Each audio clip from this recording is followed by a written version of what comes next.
দেশের 5টি বিভাগে আগামী 2 দিন অতি ভারী বৃষ্টির পূর্বাভাস দিয়েছে আবহাওয়া অফিস। 3 অক্টোবর দুপুরে এই পূর্বাভাস দেন আবহাওয়া অধিদপ্তর। আবহাওয়াবিদ মোহাম্মদ ওমর ফারুক জানিয়েছেন, সক্রিয় মৌসুমি বায়ুর প্রভাবে রাজশাহী, ঢাকা, খুলনা, বরিশাল এবং চট্টগ্রাম বিভাগের বিভিন্ন স্থানে 5 অক্টোবর সকাল 9টা পর্যন্ত ভারী থেকে অতি ভারী বর্ষণ হতে পারে। ভারী বর্ষণজনিত কারণে চট্টগ্রাম বিভাগের পাহাড়ি এলাকাগুলোতে ভূমিধসের আশঙ্কা রয়েছে। এজন্য সংশ্লিষ্ট কর্তৃপক্ষ ও স্থানীয় বাসিন্দাদের সতর্ক থাকতে বলা হয়েছে। অন্য আরেকটি পূর্বাভাসে বলা হয়েছে, সক্রিয় মৌসুমি বায়ুর ফলে উত্তর বঙ্গোপসাগর ও বাংলাদেশের উপকূলীয় এলাকায় গভীর সঞ্চালনশীল মেঘমালা সৃষ্টি হচ্ছে, যা ঝড়ো হাওয়ার পরিস্থিতি তৈরি করতে পারে।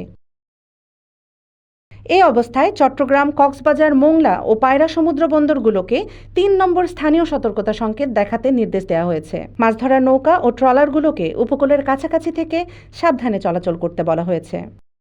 Desk report, daily Bangladesh.